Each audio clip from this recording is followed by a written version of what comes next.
एखादी मुलगी शाळेत जाते, कॉलेजमध्ये शिकते, स्वतःचा आवाज उंचावते, तर त्यामागे एका स्त्रीचा त्याग, अपमान, संघर्ष आणि बलिदान दडलेले आहे.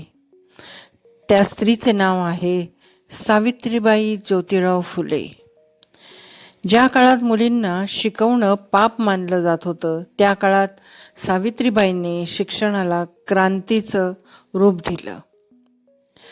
3 जानेवारी 1831 रोजी जन्मलेल्या सावित्रीबाई ज्योतिराव फुले या केवळ शिक्षिका नव्हत्या, त्या होत्या भारतीय स्त्रीवादाची जननी, समाजसुधारक, शिक्षणतज्ज्ञ आणि कवयित्री.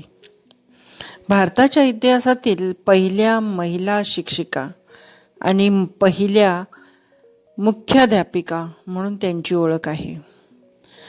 लग्नाच्या वेळेस सावित्रीबाई निरक्षर होत्या, पण त्यांचे पती महात्मा ज्योतिराव फुले हे त्यांचे पहिले गुरु ठरले. घरातच त्यांनी सावित्रीबाईंना वाचन, लेखन, गणित शिकवले. यानंतर सखाराम यशवंत परांजपे आणि केशव शिवराम भवाळकर यांच्या मार्गदर्शनाखाली त्यांनी प्रशिक्षण पूर्ण केले. 1 जानेवारी 1848 पुण्यातील भेडेवाडा येथे सावित्रीबाई आणि ज्योतिराव फुले यांनी मुलींची पहिली शाळा सुरू केली. त्या काळात रस्त्यातून जाताना लोक त्यांच्यावर शेण, दगड फेकायचे.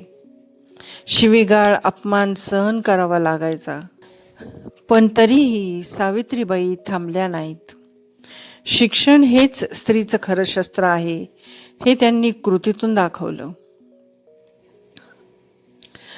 1847 मध्ये मुंबईत कमलाबाई हायस्कूल, बंगालमध्ये कालीकृष्ण गर्ल्स स्कूल, पारशी समुदायाची मुलींसाठी शाळा, साताऱ्यात मराठा राजांनी सुरू केलेल्या शाळा असल्या तरी ब्रिटिश कालखंडातील पहिल्या भारतीय महिला शिक्षिका म्हणून ओळख सावित्रीबाई फुले यांनाच मिळते. सावित्रीबाई फुले यांनी विधवांचे केशवपण थांबवण्यासाठी न्हाव्यांचा संप घडवला होता. बालविवाह विरुद्ध मोहीम चालवली. विधवा पुनर्विवाहांचे समर्थन केले. सती प्रथेचा कडाडून विरोध केला. ब्राह्मण विधवांसाठी सुरक्षित प्रसूतीसाठी निवासस्थान उघडले.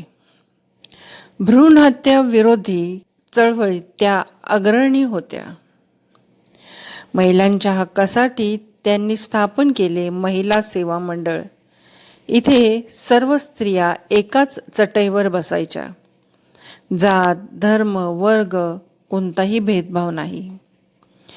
1995 पासून 3 जानेवारी बालिका दिन, 1998 भारत सरकारचे टपाल तिकीट, 2015 मध्ये पुणे विद्यापीठाचे नामकरण सावित्रीबाई फुले पुणे विद्यापीठ असा सन्मान त्यांना मिळाला.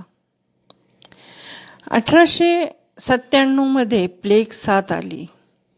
रुग्णांची सेवा करताना सावित्रीबाईंनाही प्लेग लागण झाली. 10 मार्च 1897 भारताने आपली महान कन्या गमावली. ज्या स्त्रीने स्वतःचा जीव देऊन इतरांचं भविष्य घडवलं ती म्हणजे सावित्रीबाई फुले. जर तुम्हाला वाटत असेल की आजच्या मुलींनी त्यांचा आदर्श घ्यायला हवा, इतिहासातील अशा महान स्त्रिया विसरता कामा नयेत. हा व्हिडिओ लाईक करा, शेअर करा, कमेंटमध्ये सावित्रीबाई फुले लिहा आणि अशाच प्रेरणादायी कथा ऐकण्यासाठी चॅनलला सबस्क्राईब करा.